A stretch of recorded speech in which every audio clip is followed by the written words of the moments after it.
जय हिंद साथियों। मुख्यमंत्री महोदय, हरियाणा सरकार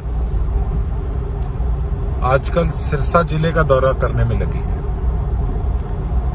और कहते हैं कि जो यहाँ की डिमांड्स है, जो कमियां रह गई, उनको दूर करने का काम करेंगे।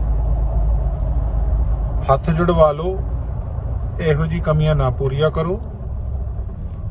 2-3 दिन हो गए ਲੋਕਾਂ ਨੂੰ ਕਟਵਾਉਣ ਦਾ ਕੰਮ ਕਰ ਰਹੇ ਹੋ, ਸਾਡੇ ਇਲਾਕੇ ਦੇ ਲੋਕਾਂ ਨੂੰ ਬੇਇੱਜ਼ਤ ਕਰਨ ਦਾ ਕੰਮ ਕਰ ਰਹੇ ਹੋ। ਇਹ ਤੋਂ ਚੰਗਾ ਤਾਂ ਤੁਸੀਂ ਚੰਡੀਗੜ੍ਹ ਬੈਠੇ ਚੰਗੇ ਠੀਕ ਸੀਗੇ। ਹੱਥ ਜੜਵਾ ਲਿਓ, ਸਾਨੂੰ ਕੁਝ ਨਹੀਂ ਚਾਹੀਦਾ, बेइज्जत ना करो सन। किस तरीके से हमारे जिले की 2 शेरनियां, 2 सरपंच, हमारी बहनों ने डिमांड्स रखी मुख्यमंत्री जी के आगे। जहां तक मेरा राजनीतिक एक्सपीरियंस कहता है कि अगर उस बहन ने अपनी चुन्नी गिराई,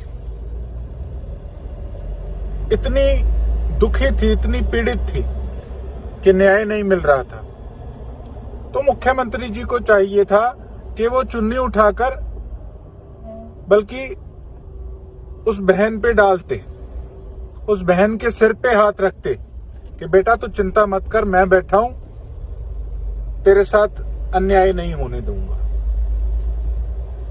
एक और शेरनी सरपंच हमारी बहन, उनको घर के अंदर ही, अपने खुद के घर के अंदर ही किस तरीके से रोकने का काम किया, बड़ी शर्म वाली बात है। बल्कि इनको चाहिए था कि उनको बुलाकर उनसे वार्तालाप करते, कम से कम यही कह देते कि मैं कोशिश करूंगा कि आपकी मांगे मैं पूरी कर सकूं। पर यह तो सरेआम तानाशाही है, धक्काशाही है कि आप किसी को घरों से नहीं निकलने दे रहे। फिर आपने इसको एक लोगों की मांगे पूरे करने के लिए एक मीटिंग रखने का ये ऐसा नाम क्यों दिया? आप सीधा ही भारतीय जनता पार्टी की वर्कर मीटिंग ही बुला लेते। तो अगर आप किसी की सुन ही नहीं सकते तो। दूसरी तरफ मुझे कहने में कोई गुरेज नहीं है कि आम आदमी पार्टी वाले साथियों ने जगह जगह प्रदर्शन किए अपनी डिमांड्स को लेकर। आपको चाहिए था आप सबकी सुनते और कहते कोई बात नहीं, अगर कोई कमी रह गई तो उसको मैं दूर करने का काम करूंगा। लेकिन नहीं, आपने उन पे भी डंडे बरसवाने का काम किया। आज मेरा अलायंस एक शेरदिल नेता से है, मुझे इस चीज की खुशी है। मेरा गठबंधन INLD से एक शेरदिल नेता से, अभय सिंह चौटाला जी से, उन्होंने एक बात सही कही थी कि जहां जहां ये सरकार के लोग जाएंगे वहां वहां अपोजिशन मजबूत होगी, और ऐसा ही हो रहा है। और दूसरी तरफ मुझे कुछ पत्रकार साथियों ने पूछा कि इस बार आपने कोई प्रदर्शन नहीं किया। तो बात यह है कि मैं तो जब बीजेपी में था तब से प्रदर्शन कर रहा हूं, बेशक सरकार में था तो भी, कि हमारे सिरसा की मांगे पूरी नहीं हो रही थी। उस करके मुझे राजनीतिक नुकसान भी हुआ, मुझे उस चीज का कोई पछतावा नहीं। उसके बाद चुनाव के समय लोग कहते हैं कि अगर तू ना रोकता, बीजेपी वाले वोट बांट रहे थे, तो तू जीत जाता। कहीं ना कहीं अगर कुछ गलत हो रहा है इलाके में, अगर उसको मैंने लाइव होकर रोकने का काम किया, तो ये नहीं कोई सोचता कि मैंने गलत नीतियों का विरोध किया। ठीक है, कुछ राजनीतिक कैलकुलेशंस भी ऐसी है कि वो मुझे भी उल्टा नुकसान करके गई, लेकिन मैंने उस समय गलत नीतियों का विरोध किया। उसके बाद मुझ पे लाइव था, फिर भी किडनैपिंग का केस डाल दिया गया। और उसके बाद नगर परिषद के अंदर किस तरीके से बुरा हाल है। मेरा कोई पर्सनल काम तो नहीं था,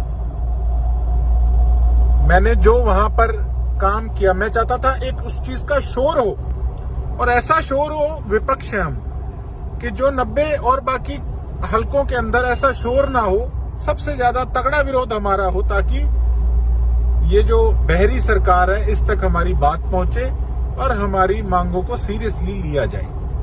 लेकिन कुछ साथियों ने क्या कहा बाजार के अंदर कि ये अग्रेसिव हो जाता है। बताइए, अगर इनको सुनाई नहीं दे रहा, अपनी आवाज को बुलंद करना अगर अग्रेसिव होना है गलत है, तो बताइए बंदे का दिल नहीं टूटता। आपसे मेरा राजनीतिक रिश्ता नहीं, 3 पीढ़ियों का रिश्ता है सिरसावासी। दिल दुखता है।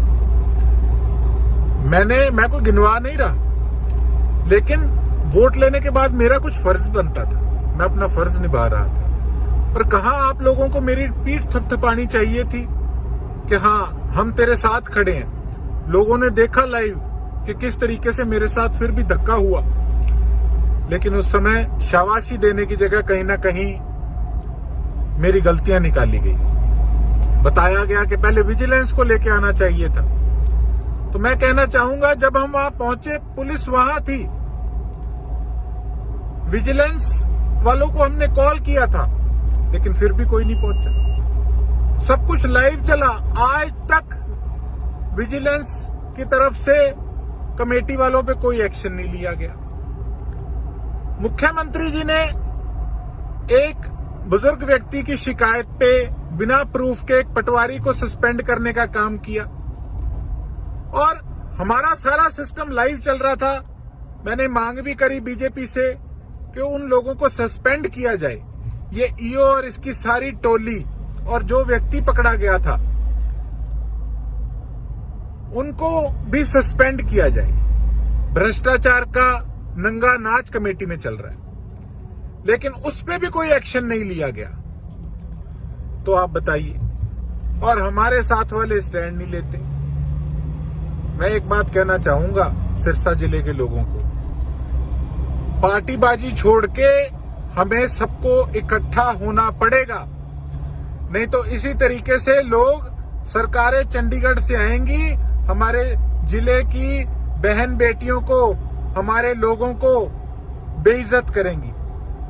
उनकी पगें किस तरीके से गिराने का इन लोगों ने काम किया, किस तरीके से बुजुर्ग लोगों पे डंडे बरसाने का काम किया। एक माताजी, उनका बच्चा नशे की चपेट में आके अपनी जान गंवा बैठा, और सरकार के लोग क्या कहते कि माई तुझे किसी ने भड़का के भेजा है, हाथ जड़वा लो ना आयो, काम नहीं चाहिए। 1.5 साल रह गया, 8.5 साल तो औखे सौखे टपा ले असी सरसा वालियां ने, कोई नहीं 1.5 साल भी यहीं टप जाणगे।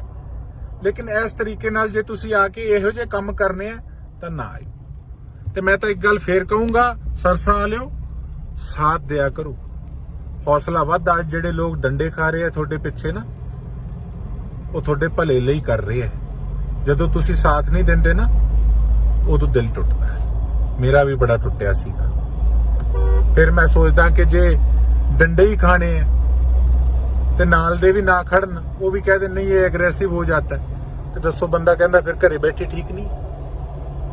बस इन्नी गल करनी सी, दिल दी गल सी, मन च सीगा कि थोड़े नाल करा।